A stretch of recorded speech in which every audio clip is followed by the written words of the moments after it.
கர்த்தரும் அருமை இரட்சகருமாகிய இயேசு கிறிஸ்துவின் வெளியேறப்பெற்ற நாமத்திலே எக்ஸோடஸ் இசை ஊழியங்கள் சார்பாக ஹெலன் ஜாஷ்வா உங்களை வாழ்த்துகிறேன். இந்த நாளில் நாம் கற்றுக்கொள்ள போகிற இன்னொரு புதிய கீர்த்தனை, நான் விடமாட்டேன் என் இயேசுவை.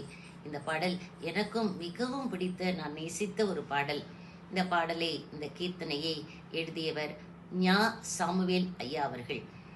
இவர்கள் இந்த பாடல் காப்பி ராகத்திலும் ரூபக தாளத்திலும் அமைந்திருக்கின்றது.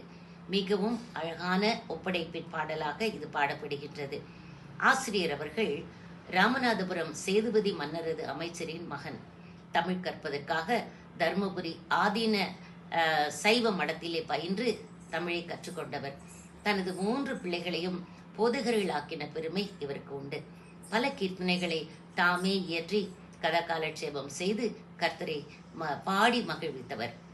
வான் புவி யாவும் போனாலும் அத்தால் மயங்கியே ஒரு காலம் மெய்யாய் நான் விடமாட்டேன் என் இயேசுவை என்று உலக வாழ்வு மாயை இயேசுவை நம்புவதே நலம் என பிரசங்கி 1:2-3 காணும் வசனங்களை நமக்கு நினைவுபடுத்துகின்றார் இந்த ஆசிரியர். முந்தி என்மேல் அன்பு கூர்ந்தார், இங்கே முக்கிய நன்மை தர சேர்ந்தார், தீய என்றனுக்காகவே தம்மை ஈந்தார், எனக்கு எண்ணரும் நன்மைகள் நேர்ந்தார், மெய்யாய் நான் விடமாட்டேன் என் இயேசுவை என்று பாடியிருக்கின்றார். நான் இயேசுவை நேசிக்காத முன்பே அவர் என்மேல் அன்பு கூர்ந்து பல நன்மைகளை தந்து சிலுவையிலே மாண்டு எனக்கு மீட்பளித்தார் என்று பாடுகின்றார். 2ஆம் சரணத்துல மிகவும் எளிமையாக நாம் புரிந்து கொள்ளும்படியாக இந்த சரணத்தை அமைத்திருக்கின்றார். வான லோகந்தனை துறந்தார், வானுலகை விட்டு பூமிக்கு மனித உருவிலே வந்தார், ஏழை மானிடனாகவே மனிதனாகவே பிறந்தார், மிக்க ஈனன் என்றால் மிகவும்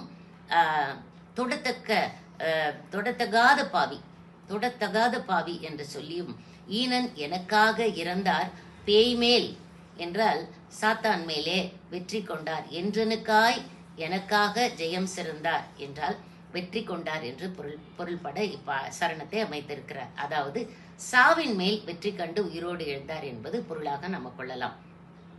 3வது சரணத்துல மேசியாவுக்கிணை உண்டோ, அவர் வேதத்துக்கு ஒப்பு கற்கண்டோ, எனின் நேசர் சமூகம் பூச்செண்டோ, இந்த நீசன் அதில் மொய்க்கும் வண்டோ என்று வேதத்தை கற்கண்டு என்றும்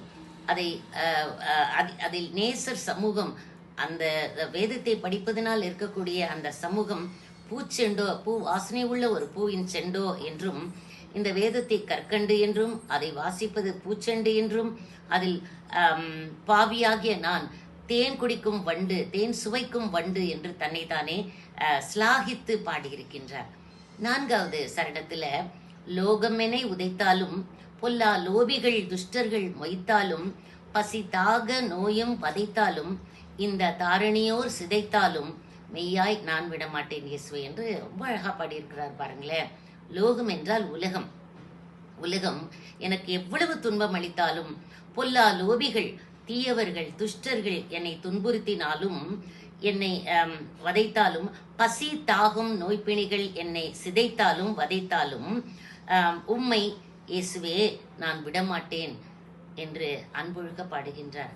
காலத்தின் கட்டாயத்தால் பல்வேறு பாடல்கள் நமக்கு இக்கீர்த்தனைகளை மறப்பதற்குரிய சூழ்நிலைகள் வந்தாலும், பாடுவதற்கு வந்தாலும், கடவுளோடு மனமொன்றி பாவத்தை அறிக்கையிட்டு மன்னிப்பு கோரி பாடும் இத்தகைய அரிய தமிழ் கீர்த்தனைகளை காலத்தால் அழியாது பாதுகாக்க வேண்டியது நமது ஒவ்வொருவரின் கடமையாகும். கர்த்தருக்கே மகிமை உண்டாவதாக. ஆமென்.